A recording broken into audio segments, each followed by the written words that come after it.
കാണൂ പരസ്യരഹിതമായ ഏറ്റവും പുതിയ എപ്പിസോഡുകൾ. ഇങ്ങോട്ടൊരു ഗോപാലേട്ടാന്ന് ഞാനൊന്ന് പറഞ്ഞേ ഉള്ളൂ.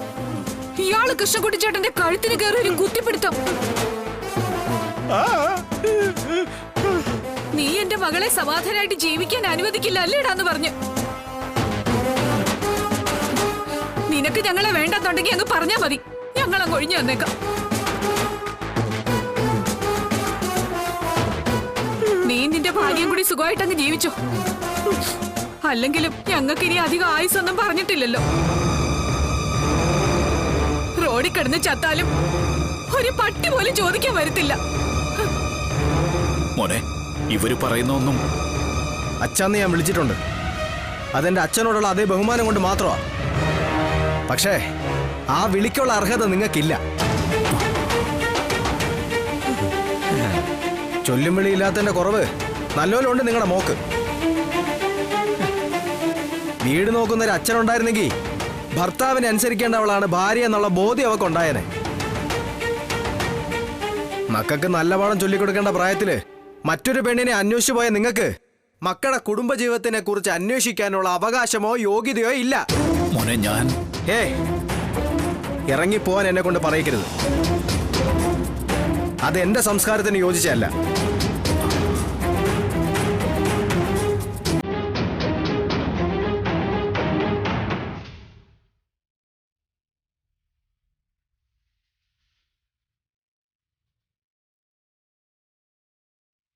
അതെ, ഒരു നിമിഷം.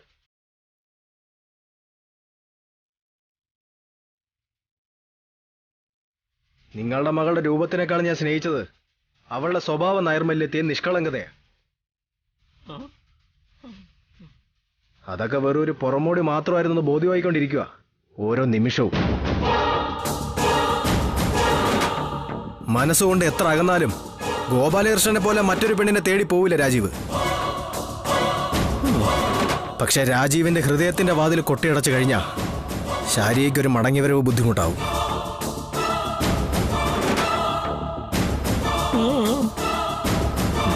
ചെന്ന് പറഞ്ഞേക്കണം മകളോട്.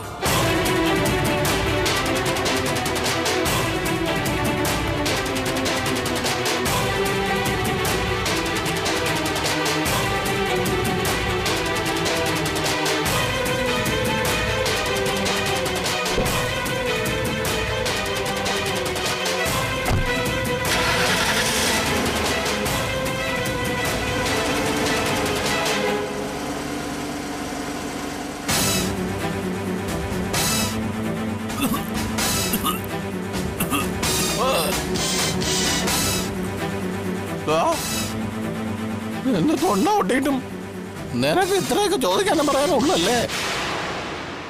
അമ്മാവനെ തൊണ്ടയെപ്പറ്റി മാത്രമല്ല, നാവിനെ പറ്റി എനിക്ക് നല്ല ബോധ്യമുണ്ട്. അമ്മയുടെ അഭിനയത്തെ പറ്റി.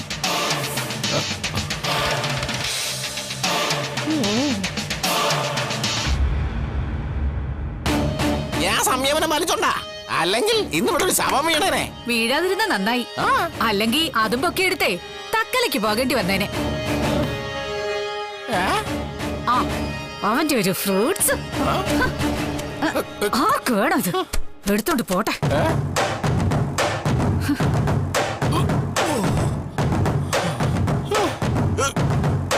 എന്റെ കഴുത്ത്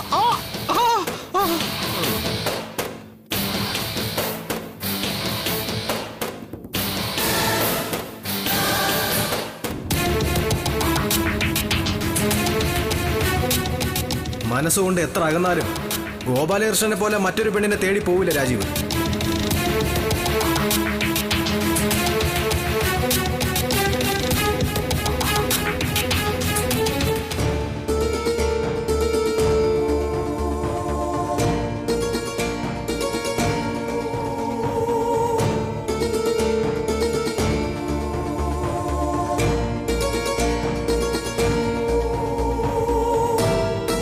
പായസത്തിൽ വിഷം ചേർത്ത് പ്രീതിയുടെ വയറ്റിലുള്ള കുഞ്ഞിനെ കൊന്നത് അന്ന് ആ പോലീസ് സ്റ്റേഷനിൽ ഹാജരായിട്ടുണ്ടായിരുന്നവരിൽ ഒരാൾ തന്നെയാണ്.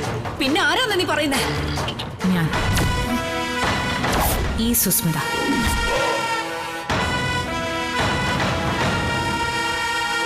പ്രത്യേകിച്ച് പ്രകോപനമൊന്നുമില്ലാതെ വിഷ്ണുവേട്ടൻ വസുമതി അമ്മയെ ആക്രമിക്കുകയായിരുന്നു.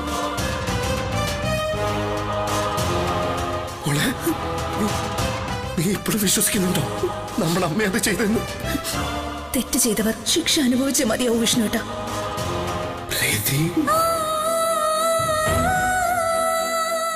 നമ്മുടെ അമ്മയാണ് അത്.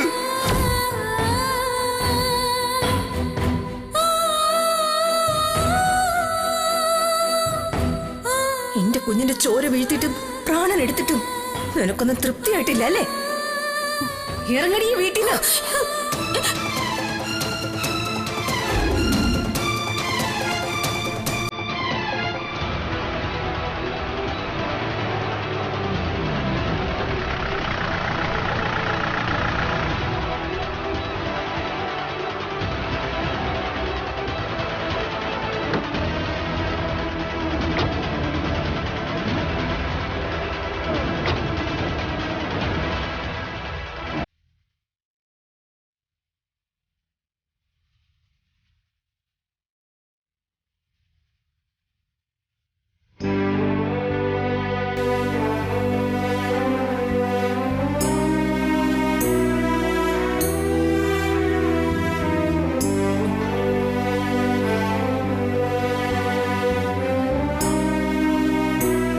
പ്രീതി, എന്തു പറ്റി?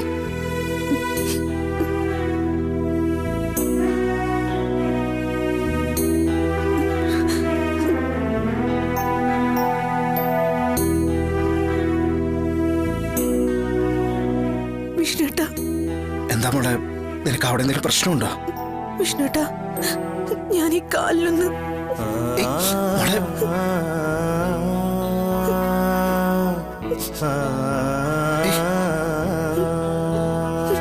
എന്താ മോളെ ഇത്? ഈ കാലിലൊന്ന് വീണ് മാപ്പിരക്കാനുള്ള യോഗ്യത പോലും ഇല്ലാതാക്കി കളഞ്ഞല്ലോ ഏട്ടാ ഞാൻ. നീ എന്തൊക്കെ പറയണേ? സത്യേട്ടാ, ഈ ലോകത്തിലെ ഏറ്റവും വലിയ പാപിയാ ഞാൻ. അമ്മയോട് ഏട്ടനോടൊക്കെ ഞാൻ എന്തെല്ലാം പറഞ്ഞു, എത്ര ക്രൂരമായിട്ട് പെരുമാറി. അമ്മ ഏട്ടനെ ലോക്കപ്പിലാക്കി. അമ്മയ്ക്ക് സ്ട്രോക്ക് വന്ന് കിടന്നപ്പോ നിങ്ങൾ കാലി പിടിച്ച് പറഞ്ഞിട്ടും ഒന്ന് കാണാൻ പോലും.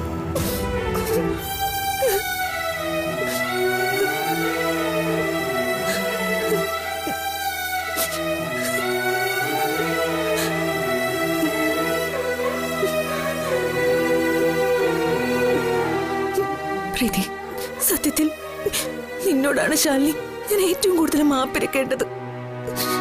സത്യം മനസ്സിലാക്കി താങ്ങായി എന്റെ അമ്മയ്ക്ക് ഏട്ടനൊപ്പം നിന്നതിന്. നീ ഇല്ലായിരുന്നെങ്കിൽ ഒരു തെറ്റ് ചെയ്യാത്ത എന്റെ അമ്മ ഇപ്പോ ജയിലിലായിരുന്നേരെ.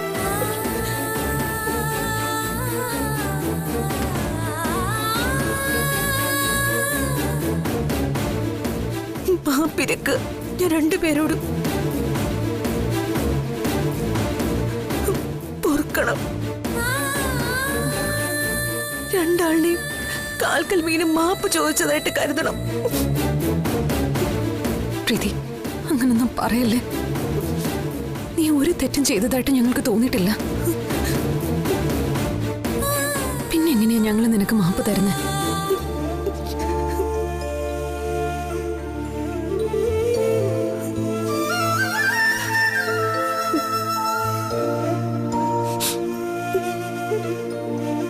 വിഷ്ണുട്ടാ, അന്ന് ഇന്നും നീ ഞങ്ങളുടെ വാവയല്ലേ മോളെ? നീ തെറ്റ് ചെയ്തൊന്നുമല്ല, എന്തൊക്കെ തെറ്റിദ്ധാരണകളാ. അത് സാരില്ല. അതിന്റെ പേരിൽ എന്തൊക്കെയോ കാണിച്ചു കൂട്ടി. അതിനൊന്നും നിന്നോട് പരിഭവിച്ചിട്ട് പോലുമില്ല ഞങ്ങള്.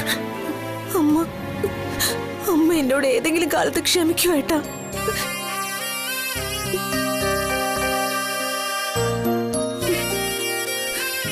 ക്ഷമിക്കൂ ശാലിനി.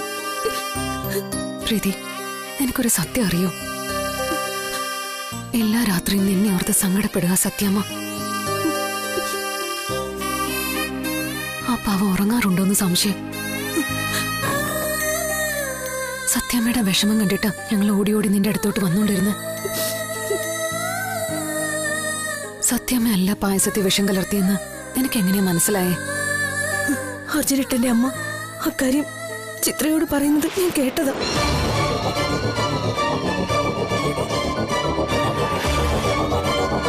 എന്ത്?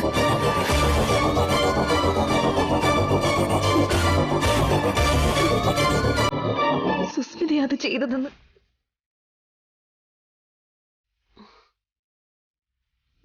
അവളത് വസുമതി അമ്മയോട് പറഞ്ഞു.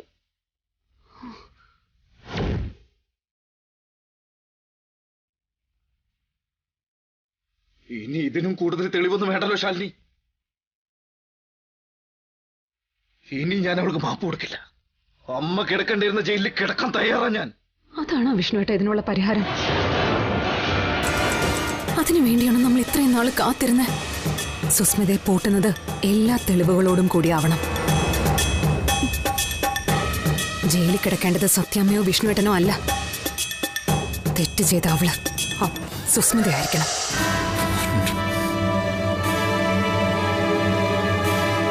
എടി, നിനക്ക് എപ്പോഴെങ്കിലും മനസ്സിലായോ നിന്റെ വസുമതിയമ്മയുടെ സ്നേഹം? മോളെ, അർജുന്റെ കുഞ്ഞിനെ നഷ്ടപ്പെട്ടതിൽ അവർക്ക് തരുമ്പെങ്കിലും വിഷമം ഉണ്ടായിരുന്നെങ്കിൽ സുസ്മിതയോട് ക്ഷമിക്കായിരുന്നോ? എനിക്കെല്ലാം മനസ്സിലാവുന്നുണ്ട് ഏട്ടാ. ഇന്ന് മടങ്ങി വാ മോളെ. നമ്മുടെ അമ്മ കാത്തിരിക്കുക വീട്ടില്.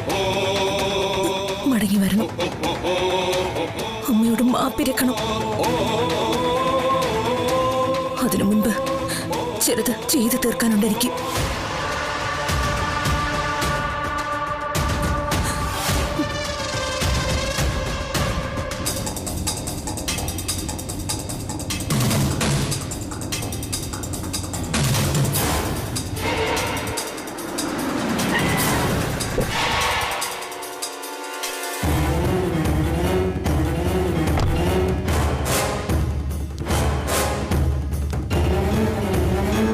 ശാരദേ, ശാരദേ,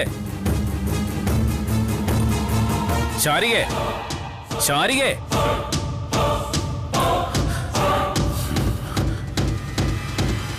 ശാരദേ, ശാരികേ,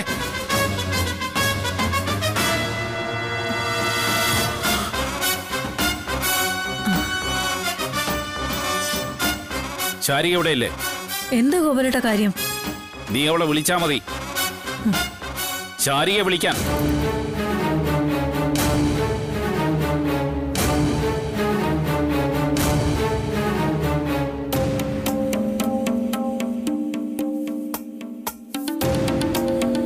നിന്നെ കല്യാണം കഴിപ്പിച്ചയച്ചല്ലേ, പിന്നെ നീ എന്താ ഇവിടെ? നിന്നോടാ ചോദിച്ചത്.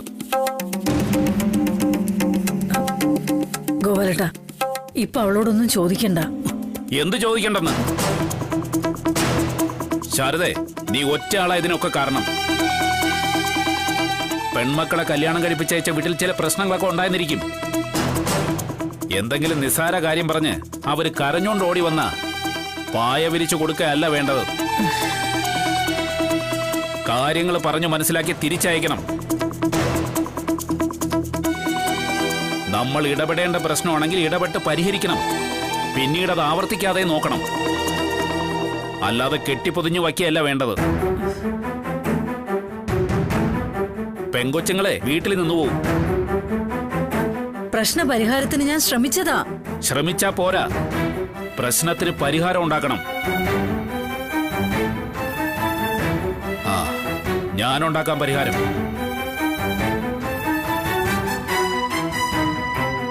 നീ അകത്തുപോയി ഡ്രസ് മാറി ബാഗ് എടുത്തോണ്ട് വന്നേ. എന്നിട്ട് ഞാൻ കൊണ്ടുപോയി ആക്കാം രാജീവിന്റെ വീട്ടില്. രാജീവ് സാറിന്റെ വീട്ടിലേക്കുള്ള വഴി മറന്നുപോയതുകൊണ്ടല്ല ഞാൻ ഇവിടെ നിൽക്കുന്നത്. കൊണ്ടുപോയാക്കാൻ എനിക്ക് ഒരാളുടെയും സഹായം വേണമെന്നില്ല. പോണോന്നുണ്ടെങ്കിൽ എനിക്കൊരു ഓട്ടോ വിളിച്ചു പോകാൻ അറിയാം. ശാരികെ, എന്ത് പ്രശ്നം ഉണ്ടെങ്കിലും നമുക്ക് സംസാരിച്ച് പരിഹരിക്കാം. സംസാരിച്ച് പരിഹരിക്കാം. പക്ഷെ എന്റെ പ്രശ്നം എന്താണെന്ന് അച്ഛനറിയോ? അത് വിട്. എന്റെ ജന്മദിനോ നക്ഷത്രോ എന്തെങ്കിലും അറിയോ അച്ഛന്? എന്റെ മാത്രമല്ല, എന്റെ അനിയത്തിമാരുടെ. വേണ്ടത്ത 3 പെൺജന്മങ്ങളായിരുന്നു ഞങ്ങൾ 3 പേരും. ഞങ്ങൾക്ക് താങ്ങായി ഈ അമ്മ മാത്രം. അച്ഛനറിയോ, അമ്മയെ സഹായിക്കാനുള്ള ശുഷ്കാന്തി കൊണ്ടല്ല ശാരിക പഠിത്തം അവസാനിപ്പിച്ച് കുടുംബശ്രീ ഹോട്ടലിന്റെ അടുക്കളയിൽ കയറിയത്. പഠിക്കാൻ പോകുമ്പോ പാടവരമ്പത്തും കൂട്ടുകൂടി കളിക്കുമ്പോ പുഴവക്കിലുള്ള വിളിപ്പേര്. അച്ഛൻ ഉപേക്ഷിച്ചു പോയ പെണ്ണ്. അതിന് അലങ്കാരമായി അമ്മയുടെ കുറച്ച് അവദാനങ്ങൾ ഉണ്ടാവും. അത് കേട്ട് മടുത്ത ശാരിക പുറം ലോകത്തിന് നേരെ വാതിൽ കൊട്ടി അടച്ചത്. ഏത് പരിഹാസത്തെയും ചേർത്ത് നിൽക്കാനുള്ള ശേഷി ഉണ്ടായിരുന്നു ശാലിനിക്ക്. ഒപ്പമുള്ള ശ്യാമി അവള് പൊതിഞ്ഞു പിടിച്ചു. ശാരികയ്ക്ക് അതിനുള്ള തന്റെയുടെ ഇല്ലാതായിപ്പോയി. അതിനുള്ള പിഴയൊടുക്കിക്കൊണ്ടിരിക്കുക ജീവിതത്തിൽ. ഇനി അതിന് വയ്യച്ചാ. അഭിമാനപൂർവ്വം പറയുന്നുണ്ടായിരുന്നല്ലോ കല്യാണം കഴിപ്പിച്ചു വിട്ടെന്ന്. ഇപ്പൊ കല്യാണം കഴിഞ്ഞ് 2 പെൺമക്കളും പ്രേമിച്ച് വിവാഹം കഴിച്ചവരാ. രാജീവ് സാറിന്റെ അമ്മയുടെ ഭാഷയിൽ പറഞ്ഞ കണ്ണും കൈയും കാണിച്ച് ഓരോ ആണുങ്ങളെ വശീകരിച്ചെടുത്തു. പെൺമക്കളെ കല്യാണം കഴിക്കാൻ പോകുന്നത് ആരാണെന്നോ അവരുടെ കുടുംബ പശ്ചാത്തലം അന്വേഷിക്കാനോ ഞങ്ങൾക്കൊരു അച്ഛനുണ്ടായിരുന്നില്ല. ശരി, അതിനൊക്കെ അച്ഛൻ. അല്ലാതെ മക്കളുടെ കല്യാണം ഓലമരയുടെ പഴുതിലൂടെ ഒളിഞ്ഞു നിന്ന് കാണാനല്ല. ഷാരി, മതി, നിർത്ത്. പറയാതിരിക്കാൻ പറ്റുന്നില്ല അമ്മേ. ഇടി, ഭർത്താക്കന്മാരുടെ വീട്ടില് ഞങ്ങൾ എങ്ങനെ കഴിയുന്നതെന്നോ, സ്വർഗത്തിലാണോ നരകത്തിലാണോ, വെള്ളം കുടിച്ചാണോ കുടിക്കാതെയാണോ ജീവിക്കുന്നതെന്ന് ഈ നിൽക്കുന്ന അച്ഛൻ അന്വേഷിച്ചിട്ടുണ്ടോ? എടി മോളെ, എന്നിട്ട് വന്നേക്കുക ഭർത്താവിന്റെ വീട്ടിൽ കൊണ്ടാക്കാൻ. അച്ഛൻ പേടിക്കണ്ട, ഞാൻ അല്പം അകന്ന് നിന്നാലും രാജീവ് സാർ മറ്റൊരു പെണ്ണിന്റെ പിന്നാലെ പോയില്ല എന്നുള്ളൊരു ഉറപ്പ് എനിക്കുണ്ട്. മറ്റൊരു ശാരദാമ്മ ആവില്ല ശാരിക. ഷാരി,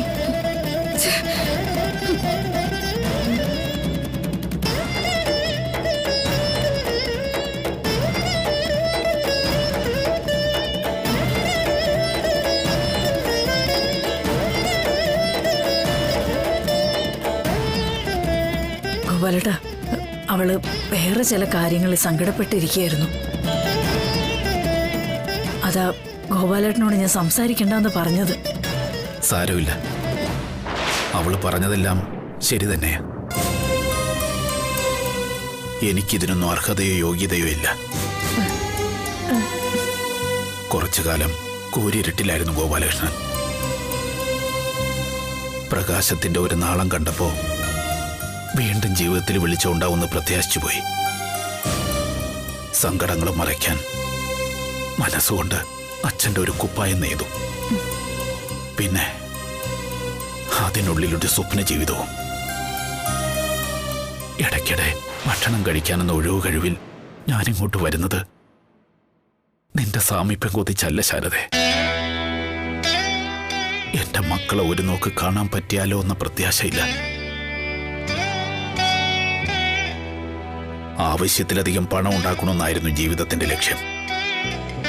അത് നേടി, മടുക്കുകയും ചെയ്തു. കഷായത്തിൽ വിഷം ചേർത്ത് തരുന്നവരുടെ കൂടെ കഴിയുമ്പോൾ ആർക്കു വേണ്ടിയാ, എന്തിനു വേണ്ടിയാ ജീവിതം എന്നൊക്കെ ഒരു ചിന്ത മനസ്സിൽ വരും. അപ്പം മനസ്സിനെ പറഞ്ഞു പഠിപ്പിച്ചിരുന്നത് മക്കളുണ്ട്, അവരുടെ ചില ഉത്തരവാദിത്തങ്ങൾ നിറവേറ്റാനുണ്ട് എന്നൊക്കെയാ. പക്ഷേ അതൊരു മിഥ്യാബോധമായിരുന്നെന്ന് എനിക്കിപ്പം മനസ്സിലായി. ഗോപാലേട്ടാ,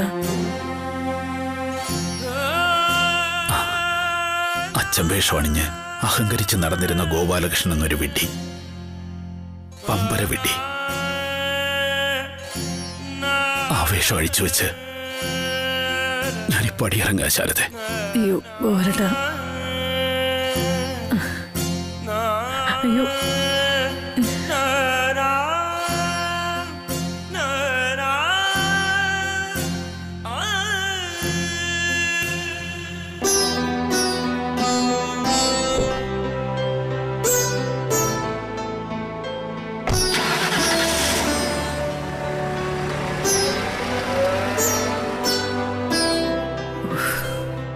എന്റെ ദേവി, എല്ലാം താങ്ങാനുള്ള ശക്തി തരണേ.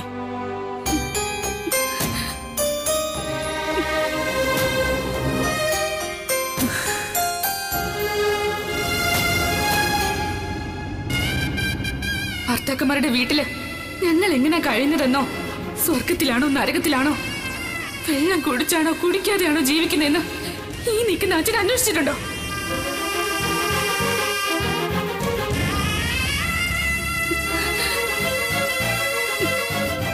ഞാൻ അല്പം അകന്നു നിന്നാലും രാജീവ് സാർ മറ്റൊരു പെണ്ണിന്റെ പിന്നാലെ പോയില്ല എന്നുള്ളൊരു ഉറപ്പ് എനിക്കുണ്ട്. മറ്റൊരു ശാരദാമ്മ ആവില്ല ശാരിക.